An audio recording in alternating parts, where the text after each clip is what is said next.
Saudara dikasih Tuhan, hidup dunia sementara. Raja benar, apa yang dikatakan firman, manusia lebih mengasihi diri sendiri daripada mengasihi Allah. Untuk mengerti firman Tuhan, itu adalah nomor satu. Itu yang diinginkan Tuhan. Mari kita baca firman Tuhan. Allah memutuskan anaknya yang tunggal. Marilah saudara berubah.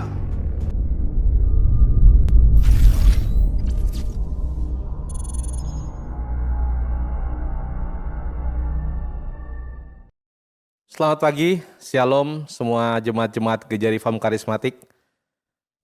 Kita bersyukur hari ini kita bisa kembali beribadah kepada Tuhan, karena kita percaya bahwa Tuhan pasti memelihara kita. Kendatipun sampai hari ini virus corona masih terus ada di tengah-tengah dunia ini, tetapi kita percaya bahwa Tuhan jauh lebih berkuasa mengendalikan kehidupan kita. Oleh karena itu kita beribadah kepada Tuhan, kita persiapkan hati kita bersama-sama bersaat teduh. Mari kita bersaat teduh.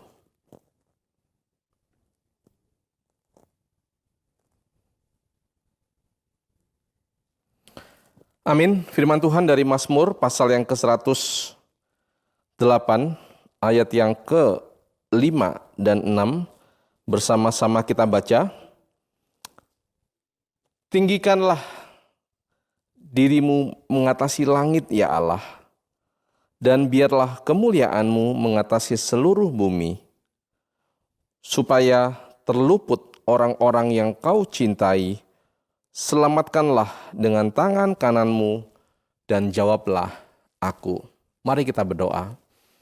Bapa di dalam surga, kami kembali menaikkan ucapan syukur kami. Kami berterima kasih kepada Tuhan. Jikalau sampai pada pagi hari ini, sampai detik ini Tuhan, kami masih bisa berdiri, menegakkan kaki kami di atas bumi ini, menjalankan hari-hari kami yang Tuhan percayakan kepada kami. Kendatipun Tuhan, keadaan belum juga membaik, tetapi Tuhan, di atas semua itu kami percaya Tuhan bahwa Engkau baik buat kami. Engkau sedang menempa kami, Engkau sedang menuntun kami, sehingga pada akhirnya Tuhan, pada saat-Mu kami pantas untuk berjumpa dengan diri-Mu. Karena Tuhan, kami bersama-sama beribadah kepada Tuhan. Kami ingin kembali lagi disegarkan oleh firman Tuhan. Berkatilah gembala kami yang akan menyampaikan firman Tuhan. Tuhan tolong supaya pada akhirnya firman Tuhan diberitakan, kami semakin dikuatkan, dan kami siap untuk menjalankan hari-hari di depan kami. Berkati semua kami, sehingga kami sungguh mengarahkan hati kami hanya kepada Tuhan. Dan pada akhirnya setiap pujian sembah kami, sungguh kami tujukan hanya kepada Tuhan. Terima kasih Tuhan, ibadah kami pada pagi hari ini kami buka dalam nama Tuhan kami, Yesus Kristus. Amin. Shalom, selamat pagi Bapak Ibu, Saudara-saudari yang terkasih di dalam Yesus Kristus. Tak ada lampu ciptaan manusia yang tak padam, secanggih apapun karya manusia. Ia memiliki masanya yang terbatas. Itu berbanding terbalik dengan karya Tuhan kita. Terangnya tak akan pernah pudar. Segelap apapun kegelapan ingin menguasainya, terang itu semakin bersinar. Terangnya pasti menuntun Anda dan saya. Ia pasti menuntun kita dengan terangnya.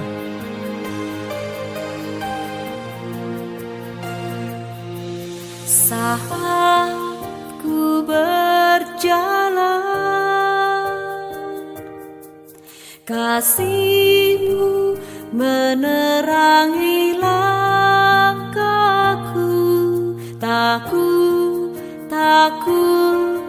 Takut bimbang, karena ku tahu Kau bersamaku. Kau lebih tahu yang terbaik bagiku. Kau lebih sanggup pulihkan hidupku.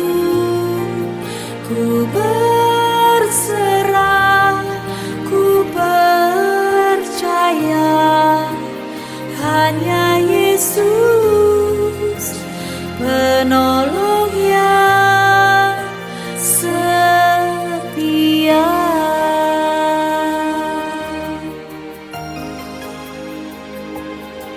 Saat ku berjalan, kasih-Mu menerangi langkahku. Takut, takut, takut bimbang, karena ku tahu Kau bersamaku. Kau lebih tahu yang terbaik bagiku. Kau lebih sanggup pulihkan hidupku. Ku berserah, ku percaya, hanya Yesus, penolong yang setia.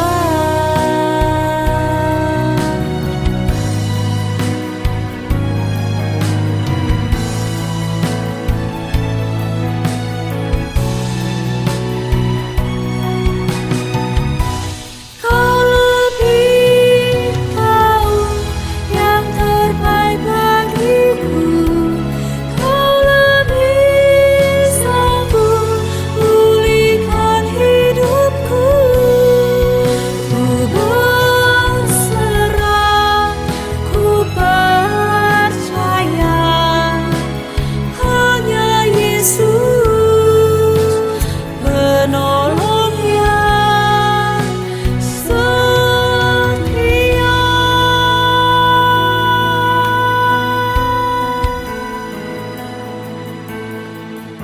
Mari Bapak Ibu, saudara-saudari yang dikasihi Tuhan, kita tundukkan kepala, kita berdoa. Bapa kami yang di sorga, Bapa kami yang di sorga, dikuduskanlah nama-Mu, datanglah kerajaan-Mu, jadilah kehendak-Mu di bumi seperti di sorga.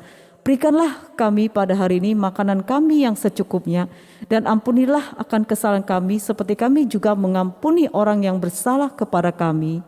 Dan janganlah membawa kami ke dalam pencobaan, tetapi lepaskanlah kami daripada jahat. Karena Engkau yang punya kerajaan dan kuasa dan kemuliaan sampai selama-lamanya. Amin.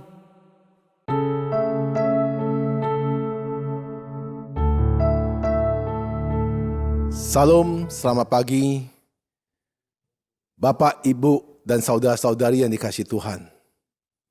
Puji Tuhan, kita minggu ini bertemu kembali untuk beribadah kepada Tuhan. Saya selalu berdoa kepada Tuhan Yesus Kristus, menolong Bapak, Ibu, dan saudara-saudari yang di rumah. Selalu sehat, sukacita, damai sejahtera, dan diberkati. Pada minggu ini, saya berdoa juga kepada Tuhan. Apa yang Tuhan mau sampaikan kepada Bapak, Ibu, saudara-saudari yang kasih Tuhan. Tuhan menaruhkan hati kepada hamba-Mu ini dengan tema kualitas sebuah kemurahan hati. Dengan tema inilah saya berdoa sehingga saya menguraikan isi firman ini untuk sharing kepada Bapak, Ibu, saudara-saudari kasih Tuhan. Sebelum kita mulai mendengar kepada firman Tuhan, saya undang saudara-saudari untuk berdoa bersama-sama. Mari kita tunduk kepala untuk berdoa. Bapa kami yang di sorga, Yesus Kristus yang kami muliakan. Pada pagi ini, kami semua dengan segera kerendah hati kami datang di hadapan-Mu, mau mendengarkan kepada sabda firman-Mu. Ya Bapa, Engkau buka hati kami dan pikiran kami, dan Roh Kudus yang selalu berkarya dalam hidup kami, untuk kami berkonsentrasi untuk dapat mendengar kebenaran sabda firman-Mu. Bapa, Engkau juga mengurapin hamba ini, saya biar hamba-Mu Kau pakai, sehingga mulut hamba-Mu membicarakan tentang apa yang Bapa ingin bicarakan kepada umat-Mu melalui kebenaran firman Tuhan ini. Sertai kami semuanya, berfirman kepada kami kami siap untuk mendengar. Kami berdoa di dalam nama Tuhan Yesus Kristus. Amin. Puji Tuhan, Bapak Ibu yang dikasihi Tuhan. Seperti saya katakan, tema dalam minggu ini adalah kualitas sebuah kemurahan hati. Saudara-saudara kasih Tuhan, untuk menguraikan firman Tuhan, kualitas sebuah kemurahan hati, mari kita bersama-sama untuk membuka Alkitab. Saya undang Bapak, Ibu, saudara-saudara dikasih Tuhan, sekarang mengambil Alkitab, membuka Alkitab di Injil Lukas, pasal yang 10, ayat yang ke-25 sampai 37. Ayo kita bersama-sama membaca ayat ini, supaya kita mengerti makna firman Tuhan yang Yesus mengajarkan kepada kita pada minggu ini.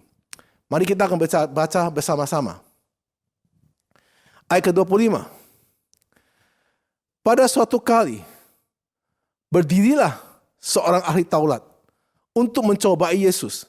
Katanya, "Guru, apa yang harus kuperbuat untuk memperoleh hidup yang kekal?" Ayat ke-26. Jawab Yesus kepadanya, "Apa yang tertulis dalam hukum Taurat? Apa yang kau baca di sana?" Ayat 27. Jawab orang itu, "Kasihilah Tuhan Allahmu dengan segenap hatimu, dan dengan segenap jiwamu, dan dengan segenap kekuatanmu, dan dengan segenap akal budimu, dan kasihilah sesamamu manusia seperti dirimu sendiri." Ayat 28, kata Yesus kepadanya, "Jawabmu itu benar. Perbuatlah demikian, maka engkau akan hidup." Ayat 29, tetapi untuk membenarkan dirinya, orang itu berkata kepada Yesus, "Dan siapakah sesamaku manusia?" Ayat 30, jawab Yesus, "Adalah seorang yang turun dari Yerusalem ke Yeriko. Ia jatuh ke tangan penyamun-penyamun yang bukan saja merampoknya habis-habisan, tetapi yang juga memukulnya, dan yang sesudah itu pergi meninggalkannya setengah mati." Ayat 31, kebetulan ada seorang imam turun melalui jalan itu. Ia melihat orang itu, tetapi ia melewatinya dari seberang jalan. Ayat 32, demikian juga seorang Lewi datang ke tempat itu. Ketika ia melihat orang itu, ia melewatinya dari seberang jalan. Ayat 33, lalu datang seorang Samaria yang sedang dalam perjalanan ke tempat itu. Dan ketika ia melihat orang itu, tergeraklah hatinya oleh belas kasihan. Ayat 34, ia pergi kepadanya, lalu membalut luka-lukanya. Sesudah ia menyiraminya dengan minyak dan anggur, kemudian ia menaikkan orang itu ke atas keledai tunggangangnya sendiri, lalu membawanya ke tempat penginapan dan melawatnya. Ayat 35, keesokan harinya ia menyerahkan 2 dinar kepada pemilik penginapan itu. Katanya, lawatlah dia, dan jika kau belanjakan lebih dari ini, aku akan menggantinya waktu aku kembali. Ayat 36, siapakah di antara ketiga orang ini menurut pendapatmu adalah sesama manusia dari orang yang jatuh ke tangan penyamun itu? Ayat 37, jawab orang itu, orang yang telah menunjukkan belas kasihan kepadanya. Kata Yesus kepadanya, pergilah dan perbuatlah demikian. Saudara-saudari yang dikasihi Tuhan, kita sudah membaca firman Tuhan di dalam Lukas pasal yang ke-10 ayat 25 sampai ke 37. Di sinilah kita akan belajar bagaimana Tuhan Yesus mengajar saudara-saudari pada minggu ini. Saudara-saudari kasih Tuhan, Yesus mau mengajar saudara-saudari yang dikasih Tuhan tentang bebelas kasihan dan kemurah hati. Saudara tahu, Yesus sudah lebih dahulu mengasihi saudara-saudari yang dikasih Tuhan. Yesus tidak pernah memandang siapa saudara. Yesus juga mengasihi saudara. Yesus Kristus datang memberikan nyawa di dunia ini untuk menembus dosa-dosa saudara. Karena Tuhan Yesus Kristus lebih dahulu mengasihi kita, maka Yesus Kristus mengajar kita pada hari ini. Kasihilah sesamamu seperti engkau mengasihi dirimu sendiri. Saudara kasih Tuhan. Tuhan Yesus menyampaikan kisah ini. Untuk apa? Untuk menangkapi pertanyaan-pertanyaan yang dilontarkan oleh ahli Taurat. Ahli Taurat ini kemungkinan, ini menurut pandangan saya, seorang ahli Taurat yang sering menduplikasikan firman Musa. Karena dia menguasai kitab perjanjian lama, dia menguasai semua yang ditulis oleh hukum Taurat. Saudara-saudara kasih Tuhan. Sehingga ahli Taurat itu mengajukan pertanyaan kepada Tuhan Yesus di pada ayat yang ke-25 ini. Ayat 25 ini membicara apa? Berbicara tentang kebenaran. Kebenaran itu tidak menjaminkan seseorang memiliki hati yang benar. Saudara kasih Tuhan. Jadi tentang kebenaran tidak menjaminkan seseorang memiliki hati yang benar. Tuhan Yesus sebagai jawaban atas pertanyaan dari seorang ahli Taurat yang tidak tulus. Ahli Taurat ini adalah pakar dari kitab suci. Saudara-saudari kasih Tuhan. Ahli Taurat sengaja hendak mencobai Tuhan Yesus. Percobaannya apa? Karena dia ingin tahu apa jawaban Yesus tentang kebenaran. Kedua, dia ingin menguji Tuhan Yesus di depan semua orang banyak. Tujuannya apa? Kalau Tuhan Yesus tidak bisa menjawab, dia mempermarukan Tuhan Yesus di depan semua banyak orang. Saya bisa berikan satu pandangan kepada saudara-saudara kasih Tuhan. Banyak kita orang gereja suka sekali berdiskusi tentang kebenaran. Tetapi motivasinya yang selalu keliru. Karena banyak orang tidak sungguh-sungguh ingin tahu kebenaran-kebenaran firman. Tetapi hanya ingin memuaskan hasrat intelektualnya. Ya seakan-akan saya ini orang-orang yang terpelajar teologi. Seakan-akan saya orang yang memahami betul tentang kebenaran firman Tuhan. Dengan bahasa-bahasa intelektual. Sering sekali saya pergi ke gereja, melihat orang-orang yang arahnya memakai bahasa intelektual, padahal jemaat tidak mengerti kata-kata bahasa yang begitu tinggi. Sehingga kelihatan khotbahnya begitu berpendidikan, begitu yang berbahasa yang begitu intelektual yang luar biasa. Seorang orang yang punya pengalaman dan sekolah yang tinggi dan berbahasa tinggi. Tapi jemaat tidak bisa memahami. Apa tujuannya?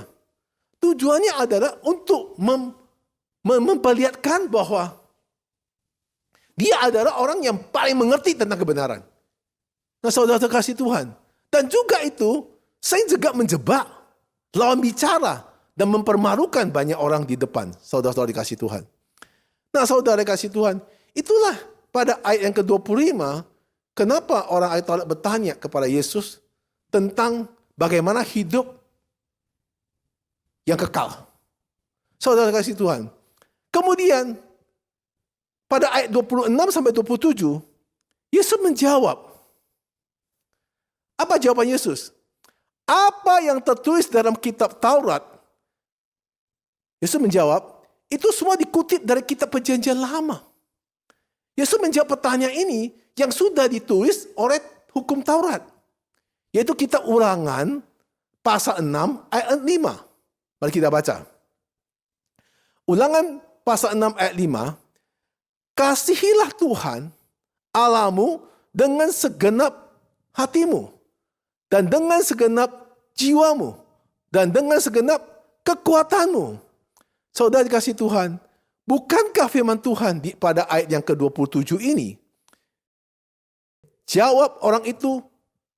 Kasihlah Tuhan Allahmu dengan segenap hatimu. dan dengan segenap jiwamu, dan dengan segenap kekuatanmu, dan dengan segenap akal budimu, dan kasihlah sesamamu manusia seperti dirimu sendiri. Nah saudara, ayat ini diambil dari mana? Diambil dari kitab Perjanjian Lama, kitab Ulangan pasal 6 ayat ke-5. Saudara-saudari kasih Tuhan. Jadi, Yesus tidak menambahkan perkataan baru untuk menjawab ahli Taurat. Yesus tidak membuatkan perkataan dari perkataan seperti bahasa kita sendiri. Yesus menjawab sesuai dengan firman, saudara kasih Tuhan. Jadi ayat ini yang berbicara tentang apa? Tentang perintah Tuhan. Perintah Tuhan kepada Musa yang ditulis dalam kitab Taurat. Saudara-saudari kasih Tuhan, ahli Taurat ini merasa sedikit bodoh. Kenapa? Karena ia telah menjawab pertanyaan dia sendiri. Dia bertanya, tapi dia menjawab. Saudara bisa pahami? Ayat Taurat itu adalah orang bertanya kepada Yesus, kemudian Yesus kembalikan pertanyaan kepada dia. Sebenarnya jawabannya adalah apa yang dia tanya, dia yang jawab.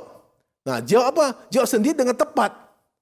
Jadi, untuk membenarkan diri sendiri, ahli Taurat mengajukan pertanyaan kedua. Karena dia tidak puas kan. Pertanyaan pertama, dia merasa tidak puas dengan jawaban Yesus. Maka dia mengajukan pertanyaan kedua.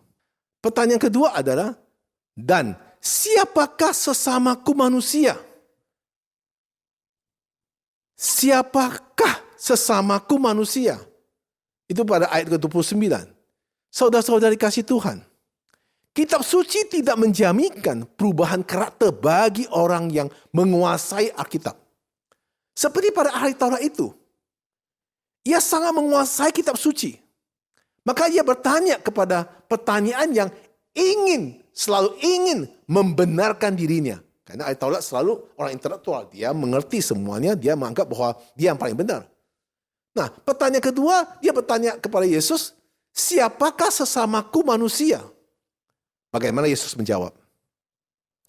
Lalu Yesus menjawab dengan kisah yang sangat indah. Yaitu tentang apa? Tentang seorang Samaria yang baik hati. Saudara-saudara kasih Tuhan. Kisah seorang Samaria ini yang paling begitu mengesankan adalah gerakan kasih yang tanpa banyak prosedur atau bertele-tele. Jadi seorang Samaria itu mempunyai belas kasihan yang tidak banyak prosedur dan tidak bertele-tele. Boleh dikatakan gerakan kasih yang spontan, yang sungguh menjawab kebutuhan pada saat itu, yang sangat dibutuhkan dan pada saat di tempat itu. Orang yang sudah menderita, waktu itu sudah dirampok dan dipukulin hampir setengah mati. Membutuhkan pertolongan. Orang Samaria itu spontanitas. Langsung tergerak. Dia langsung menolong orang yang dipukul, dirampok setengah mati itu. Orang Samaria tidak memikirkan waktu. Orang Samaria tidak memikirkan berapa tenaga yang dia harus mengangkat orang itu ke atas keledainya. Bahkan ia tidak memikirkan dirinya sendiri. Orang Samaria itu begitu tergerak hatinya. Langsung dia membersihkan luka orang yang terluka itu. Dia membersihkan semua lukanya yang telah menderita. Yang membawa orang yang telah menderita itu ke sebuah penginapan. Bahkan ia membayar seluruh biaya yang harus dikeluarkan. Karena menganggap itu ada sesama yang menderita. Saudara-saudara dikasih Tuhan. Spontanitas inilah ada perbuatan. Perbuatan kasih yang sering hilang pada saat ini di antara kita, saudara. Pada zaman ini, perbuatan spontanitas ini sudah hampir hilang. Kalau kita budaya orang-orang kita Indonesia, masih ada perbuatan spontanitas ini. Sering sekali saya lihat di jalan ya, kadang-kadang ada orang jatuh ya, ketabrak mobil atau orang jatuh naik motor kepleset. Semua orang kita Indonesia langsung segera spontan menolong. Tapi kalau saudara pergi ke Korea, saudara pergi ke luar negeri, nggak ada itu. Ya saya pernah teman saya cerita dia di Korea, Dia jalan kepleset jatuh. Ya, jatuh, orang tidak berani sentuh. Cuma lihat doang. Ya kalau saudara lihat di drama Darkor itu sama prakteknya, itu dua berbeda. Jadi di luar negeri belum tentu seperti itu. Tapi kalau di Indonesia, saya lihat spontanitas banyak sekali. Kita kalau Indonesia budaya yang sangat punya belas kasihan. Apalagi kita di kampung ya, aduh saya lihat kalau kita ada apa-apa selalu ditolongin. Nah kalau kita di luar negeri belum tentu ada. Nah saudara dikasih Tuhan. Perbuatan kasih ini sayang sekali tidak bisa dilakukan karena orang itu terlalu banyak mempertimbangkan dan memperhitungkan. Sehingga orang yang membutuhkan, jika tidak langsung segera kita menolong, orang itu sudah terlanjur terpuruk. Saudara-saudara dikasih Tuhan. Rasul Paulus berkata dalam tulisannya, adakah ku cari kesukaan manusia atau kesukaan Tuhan? Bagaimana dengan pandangan saudara? Saudara sebagai anak Tuhan, apa yang saudara cari? Kesukaan manusia kah? Atau kesukaan Tuhan? Saudara, jika kesukaan Tuhan adalah yang ditulis oleh Lukas pasal 10 ayat 37, jawab orang itu, orang yang telah menunjukkan belas kasihan kepadanya. Kata Yesus kepadanya, pergilah dan perbuatlah demikian. Jadi tindakan yang dibutuhkan Tuhan oleh kita sebagai anak Tuhan bukan merenungkan atau mempertimbangkan tindakan. Ketika saudara melihat orang yang butuh pertolongan, itu adalah segera berbuat, segera bertindak. Itu yang disukai oleh Tuhan. Banyak anak Tuhan selalu mempertimbangkannya. Saudara-saudari kasih Tuhan. Jadi, seseorang yang mempunyai aktif melayani atau boleh dikatakan orang yang sudah rohanian, sudah banyak pelayanan, tidak sama dengan mentaati firman Tuhan. Kenapa saya katakan gitu? Ayat 31 sampai 33 itu menceritakan seseorang ahli Taurat mungkin temperangah jawaban yang diberikan oleh Yesus. Kenapa Yesus memberikan satu kisah? Yesus menceritakan bahwa ada 3 golongan manusia. Pertama adalah orang yang terkemuka Yahudi, yaitu disebut apa? Imam.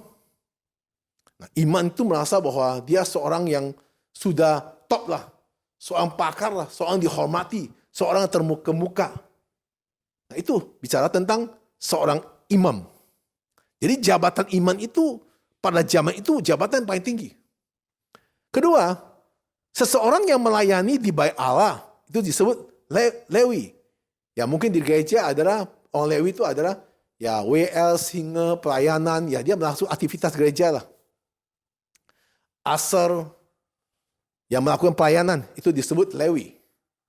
Yang ketiga adalah orang Samaria adalah orang yang bukan dari 2 golongan itu. Dia bukan seorang imam, dia bukan seorang Lewi. Dia bukan dari golongan tersebut itu. Saudara-saudara kasih Tuhan, Yesus memberikan 3 golongan manusia itu. Nah saudara-saudara kasih Tuhan, seorang imam atau orang Lewi, mereka mengerti tentang kebenaran dan hukum-hukum Allah. Mereka memahami dan mereka setiap kali membaca hukum Taurat itu dan mereka setiap hari melakukan sabat dan mereka mengerti tentang kebenaran itu.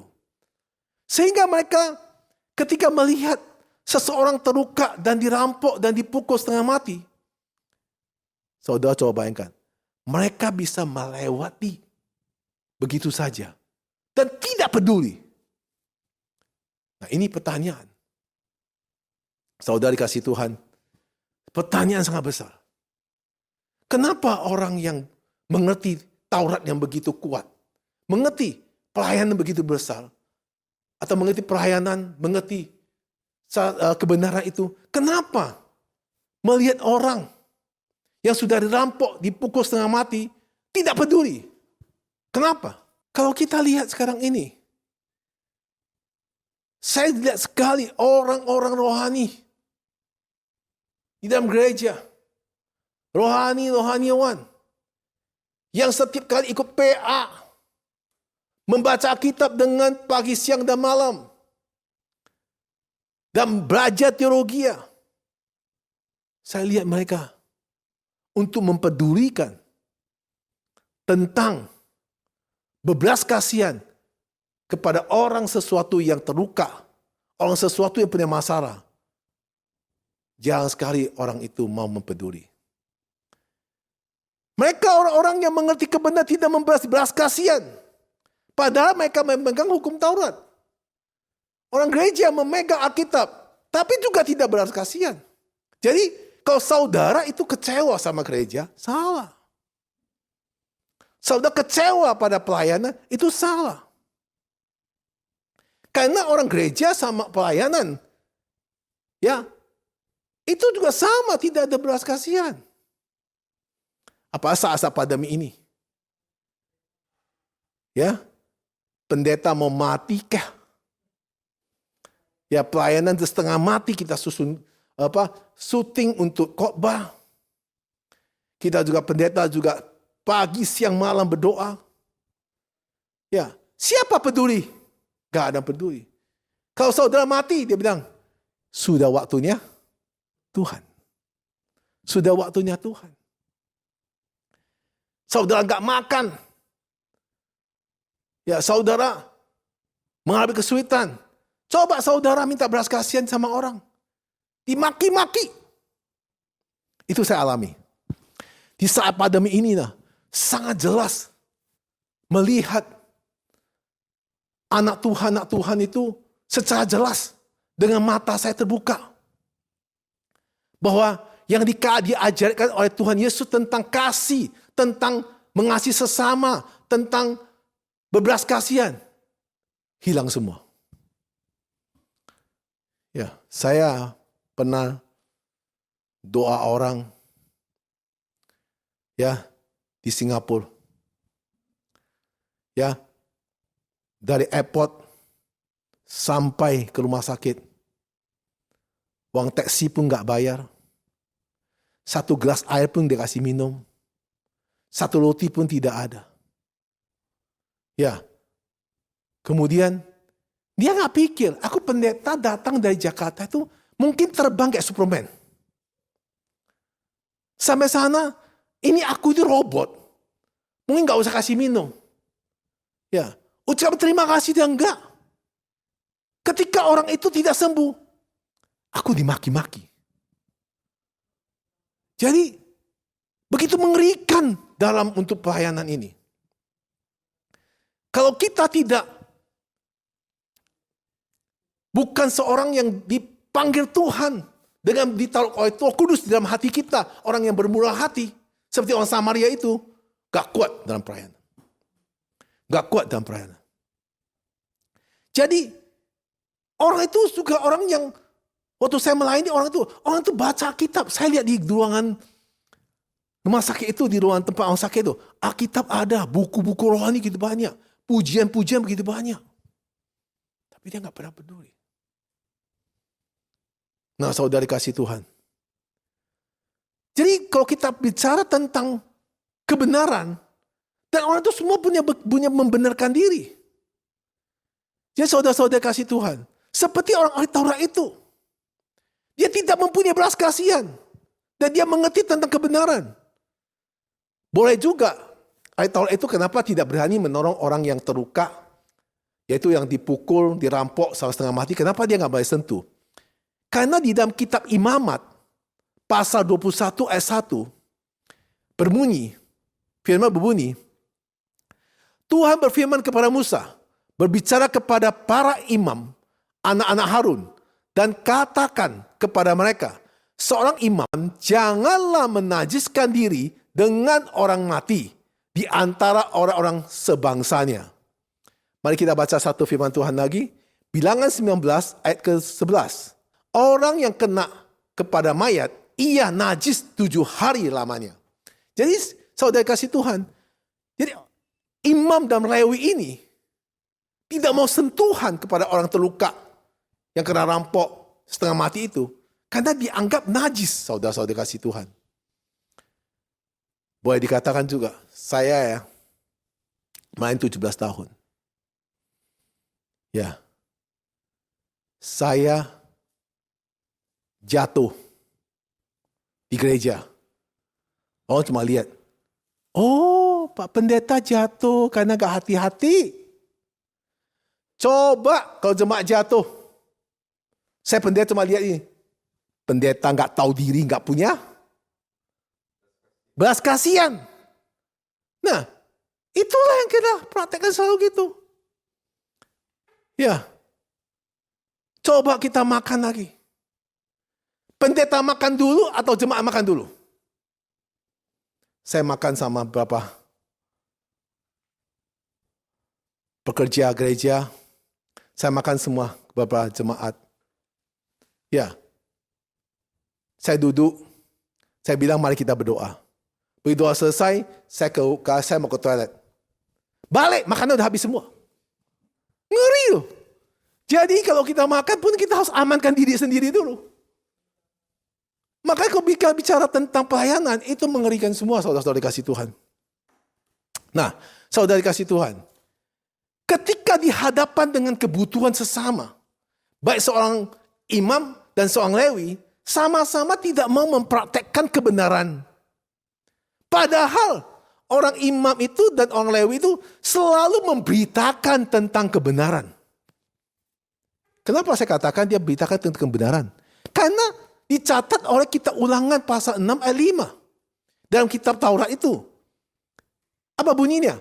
Kasihlah Tuhan Allahmu dengan segenap hatimu. Dan dengan segenap jiwamu. Dan dengan segenap kekuatanmu. Mereka kan ngerti itu. Kenapa mereka gak bisa praktek? Jadi tidak menjamin orang yang aktivitas gereja.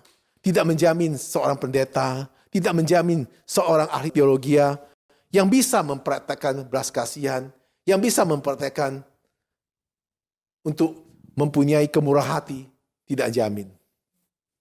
Tidak jamin. Jadi, semua orang seringkali tidak mau mengambil resiko. Tidak mau mengambil resiko menolong orang yang belum mereka kenal. Sebagian besar dari organisasi gereja, ketika mereka mau menolong seseorang, mereka harus tanya, kamu dari golongan mana? Golongan A atau B atau C? Nah, kalau kita sudah tanya dari golongan A atau B atau C, artinya nama-nama gereja, itu dia pertanyaan tentang apa yang kamu ngerti tentang kebenaran itu. Lebih baik kita gak usah tanya dari gereja mana. Yang penting dia manusia. Tuhan selalu mengajar kita. Kasihlah sesamamu seperti engkau mengasihi dirimu sendiri. Jadi tidak usah tanya dari mana. Kalau kita mempunyai belas kasihan, kita mempunyai kasih, kita segera menolong orang tersebut itu. Tanpa pamrih.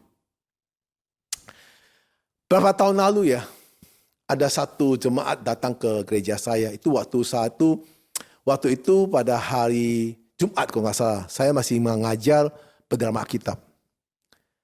Orang itu bapak-bapak itu datang ke gereja saya, bercerita kepada saya. Dia bilang, Pak Pendeta tahu nggak? Ini saya punya luka ini, ya berdarah semua. Saya bergereja di satu gereja, dan gereja itu yang menaungi saya. Saya bergereja itu sudah hampir 10 tahun. Kenapa ketika saya jatuh terluka, saya bicara sama hamba Tuhan di sana atau pekerja sana, mereka nggak peduli saya. Akhirnya waktu itu saya nggak punya uang sama sekali untuk berobat. Akhirnya saya keluar dari gereja itu. Di depan gereja itu ada ibu-ibu yang bukan orang gereja. Dia bukan orang gereja dan bukan percaya Tuhan Yesus Kristus. Dia melihat saya. Dia mengatakan kepada saya, Pak, kenapa nggak bawa ke dokter? Saya nggak punya uang. Ibu itu spontanitas memberi uang kepada saya. Dan bilang kepada saya, segera kamu ke dokter untuk berobat. Di situ saya melihat, kenapa orang gereja gak punya kasih ya? Kenapa hamba Tuhan, kenapa pekerja gereja yang selalu mengajar tentang memberitakan kebenaran, memberitakan kasih, tapi kenapa tidak bisa mengasihi saya? Kenapa orang itu yang belum mengerti Kristus, belum mengerti kebenaran bisa mengasihi saya. Bagaimana Pak Pendeta? Itulah yang sering terjadi. Kenapa? Mereka tidak mau menolong saudara karena mereka anggap saudara itu belum mengenal mereka. Saudara-saudara, mereka sangat sibuk menyibukkan diri dia seakan orang-orang yang paling sibuk, paling gak ada waktu. Nah, seperti orang-orang yang terjadi, orang yang terluka di dalam ditulis oleh Alkitab, orang Lewi itu begitu lihat langsung buru-buru pergi. Seorang imam begitu lihat langsung pergi melewatinya. Jadi orang yang aktif di gereja belum tentu atau menjaminkan dia mentaatkan firman Tuhan.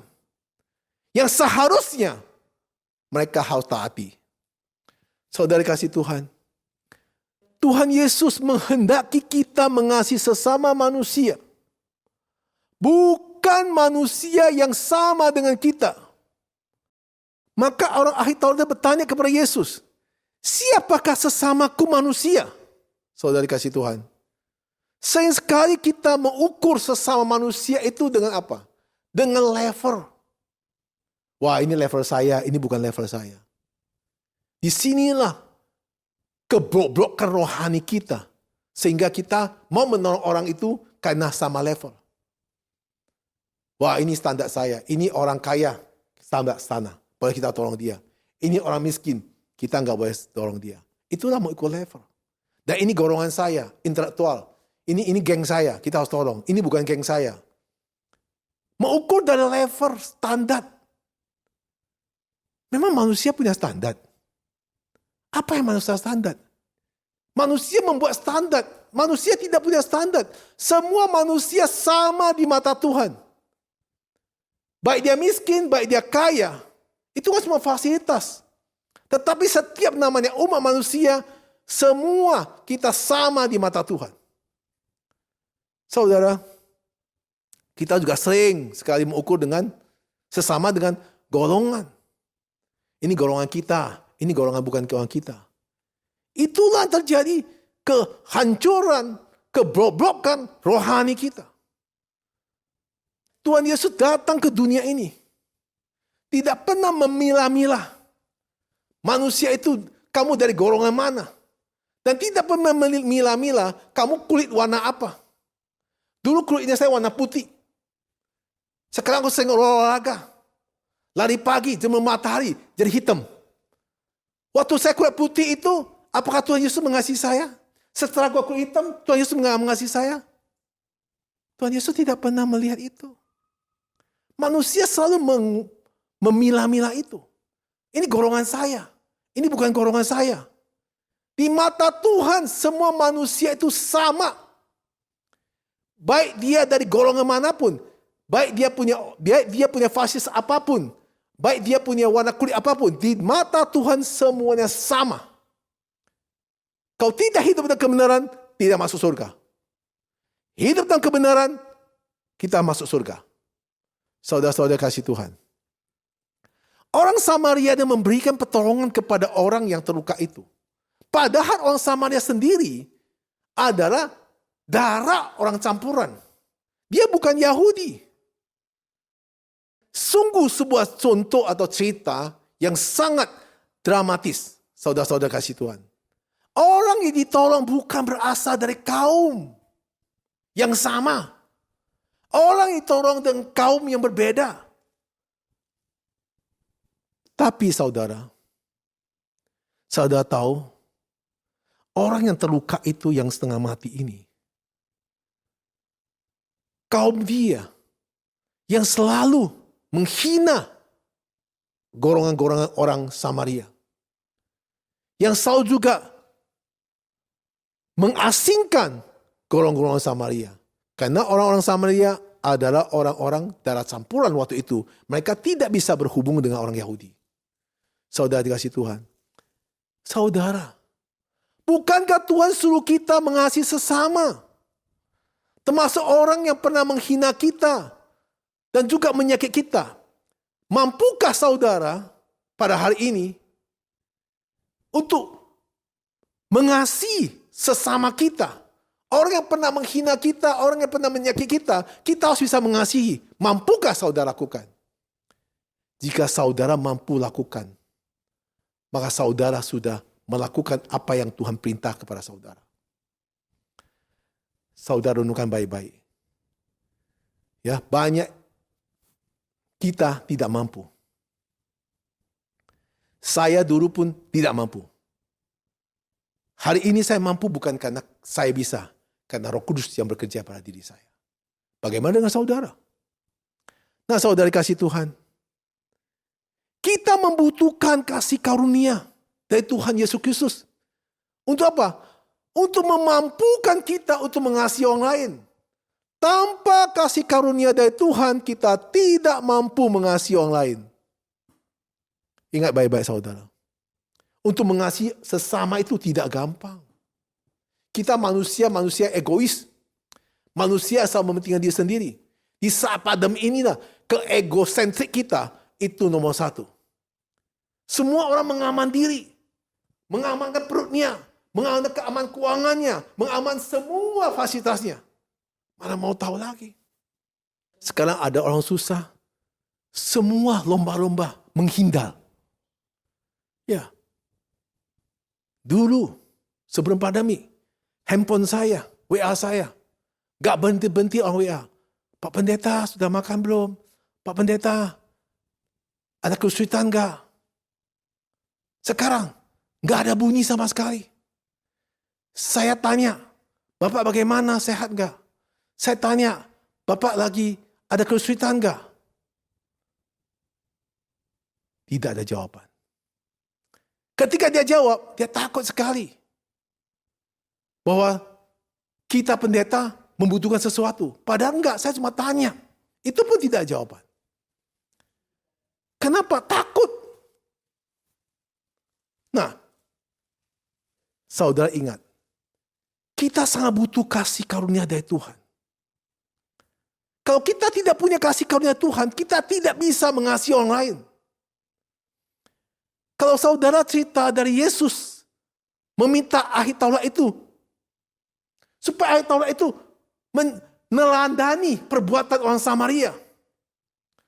Orang Samaria yang bermurah hati ini suatu perintah yang sangat tidak mudah. Tuhan Yesus menyuruh ahli Taurat itu meneladani perbuatan orang Samaria yang murah hati itu. Apakah gampang? Kita semua pada hari ini disuruh belajar dari orang Samaria ini.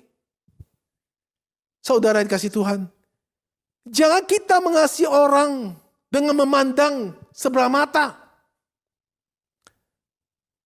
Karena untuk mengasihi sesama kelompok sendiri pun tidak mudah. Jangan bicara orang lain. Yang udah sama-sama ketemu satu kelompok. Yang sama-sama sering berkumpul. Yang sama-sama satu gereja. Untuk membantu sesama pun tidak mudah. Apalagi orang lain. Maka hal itu kita butuh kasih karunia. Saudari kasih Tuhan. Bukan hal gampang untuk membantu sesama itu. Bukan hal gampang. Kita lebih suka orang bantu kita daripada kita bantu orang. Itu sifat kita. Nah, kita orang suka ada menerima daripada memberi. Itulah sifat kejelekan. Maka kita memberi, kita butuh kasih karunia Tuhan. Kekuatan supernatural luar biasa. Saudara kasih Tuhan. Betapa pentingnya kita semua membutuh kasih karunia.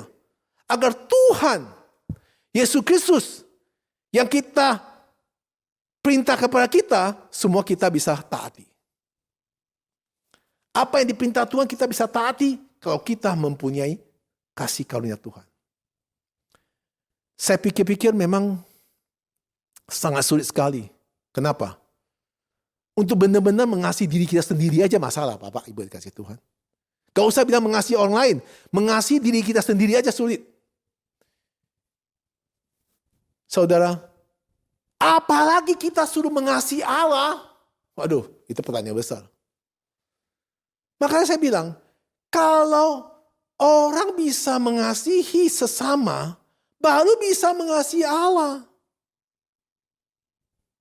Kalau tidak bisa mengasihi sesama, gak usah cerita mengasihi Tuhan. Tuhan Yesus tidak nampak. Benar? Tuhan tidak nampak. Sesama aja kamu gak bisa mengasihi. Kamu bilang dalam mulut kamu cinta Tuhan, kamu mengasihi Allah. Perlu direnungkan nih, apa bedanya kamu dengan ahli Taurat itu? Sama ahli Taurat itu. Jadi kalau orang bilang, Pak Pendeta, ya, saya sangat suka kok Bapak Pendeta. Saya kebeban untuk Pak Pendeta. Saya begini Pak Pendeta. Saya sini dengar, sini keluar. Kenapa? Karena ngomong gampang. Ketika praktek, sulit. Apalagi orang mengatakan, saya cinta Tuhan Yesus. Saya berani mati untuk sama Tuhan Yesus. Saya itu, kalau gak ada Tuhan, saya apalah. Gitu kan. Semua hidup karena Tuhan. Semua barang saya titipan. Semua harta saya titipan. Semua uang saya titipan. Coba saudara minta bantu dia.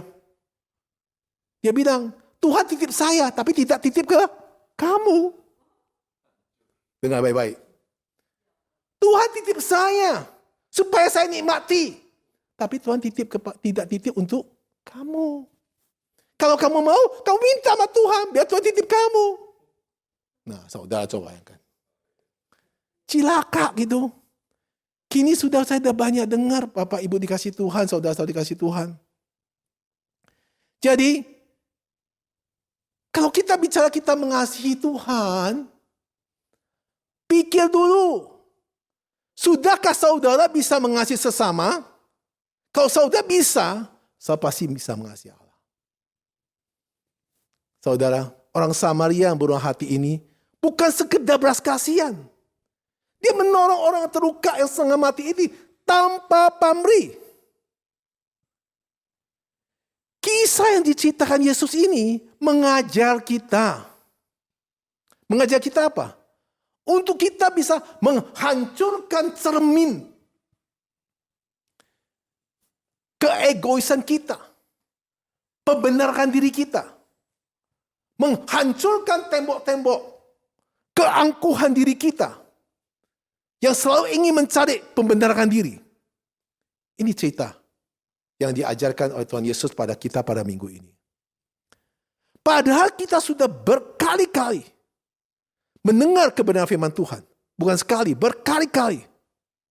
Jadi sering sekali mendefinisikan perintah Tuhan sesuai dengan standar penilaian kita. Standar penilaian kita. Bukan standar penilaian Alkitab, tapi standar penilaian kita. Kita sangat butuh Tuhan. Kenapa saya bilang sangat butuh Tuhan Yesus? Supaya menghancurkan tembok-tembok kesombongan-sombongan kita, menghancurkan tembok-tembok keegoan kita, agar kita dapat benar-benar mengasihi diri kita sendiri, dan juga kita bisa mengasihi sesama kita. Inilah sesuai dengan apa yang Tuhan inginkan buat saudara-saudari pada minggu ini. Saudara, bagaimana cara kita dapat mentaati semua apa yang kita dengar pada minggu ini? Bagaimana cara supaya kita bisa mentaati semua perintah Tuhan pada minggu ini? Saudara, kita harus menjadi orang yang tepat. Seperti apa? Seperti orang Samaria itu. Orang Samaria yang bermurah hati. Yaitu orang yang telah diselamatkan, yang mengasihi Allah dan mengasihi sesama kita manusia. Kita tidak pernah segorong dengan para penyamu jahat itu. Kita tidak segolongan dengan ahli-ahli Taurat. Kita tidak segolongan dengan imam-imam yang intelektual itu. Kita tidak segolongan dengan orang Lewi yang tidak peduli itu. Maka Yesus katakan kepada kita, pergilah dan buatlah demikian. Yang penting spontanitas, action. Untuk apa kita banyak mencerita kebenaran, tapi kita nggak pernah menjadi pelaku firman Tuhan yang benar. Sekarang saudara, milikilah hati seorang Samaria bermurah hati. Itulah yang diinginkan oleh Tuhan Yesus Kristus. Saudara, pengajaran Tuhan Yesus pada minggu ini, silakan saudara mempelajarinya. Silakan saudara mendalaminya. Yang Tuhan inginkan, saudara menjadi seorang perempuan Samaria yang bermurah hati. Tuhan Yesus memberkati. Mari kita tunduk kepala untuk berdoa. Bapa kami yang di sorga, terima kasih atas firman-Mu pada minggu ini. Tuhan, kami butuh kasih karunia-Mu agar kita mempunyai kemampuan untuk membelas kasihan kepada sesama kita. Tambah kasih karunia-Mu. Kami manusia sangat lemah. Kami selalu memikirkan diri kita sendiri daripada memikirkan orang lain. Apalagi kita mengasihi Tuhan. Lebih jauh lagi. Kita butuh kasih karunia-Mu Tuhan. Tolong kami Bapak. Di saat pandemi inilah. Banyak pengajaran Tuhan kepada kami supaya kami bisa berbuat seperti seorang Samaria. Karena itu yang diinginkan oleh Tuhan. Supaya kita bisa mengasihi sesama kita. Supaya kita juga bisa mengasihi Tuhan. Karena tanpa kita mengasihi sesama, tak mungkin kita bisa mengasihi Tuhan. Karena yang hidup tidak bisa kita lakukan, apalagi Tuhan yang sekarang yang tidak nampak di dalam kita pada kacamata sebagai di mata kita. Tuhan terus mengasihi kita supaya kita menjadi pelaku firman Tuhan yang benar. Karena apa yang Tuhan inginkan, yaitu kita bisa berbelas kasihan kepada sesama kita. Dan Tuhan pimpin kami supaya kita bisa menjadi pelaku firman Tuhan. Dan Tuhan selalu katakan, pergilah berbuat seperti demikian. Terima kasih Tuhan Yesus Kristus atas firman-Mu pada minggu ini. Kami berdoa di dalam nama Yesus Kristus. Amin. Mari jemaat, saya undang bangkit berdiri. Kita akan baca pengakuan iman Nasuri. Aku percaya kepada Allah, Bapa yang Maha Kuasa, Kalib langit dan bumi. Dan kepada Yesus Kristus, anaknya yang tunggal Tuhan kita, yang dikandung dari Roh Kudus, lahir dari anak darah Maria, yang menderita sengsara di bawah pemerintahan Pontius Pilatus, disalibkan, mati dan dikuburkan, turun ke dalam kerajaan maut. Pada hari ketiga bangkit pula dari antara mati, naik ke surga di sebelah kanan Allah Bapa yang Maha Kuasa. Dari sana ia akan datang untuk menghakimi orang hidup dan mati. Aku percaya kepada Roh Kudus, gereja kudus dan am, persekutuan kudus, pengampunan dosa, kebangkitan tubuh dan hidup kekal. Amin. Salam jemaat dikasihi Tuhan, puji Tuhan, selamat berhari Minggu. Dan ingatlah apa yang Tuhan ajarkan pada kita pada hari ini. Jadikan seorang Samaria yang bermurah hati. Tuhan Yesus memberkati. Amin.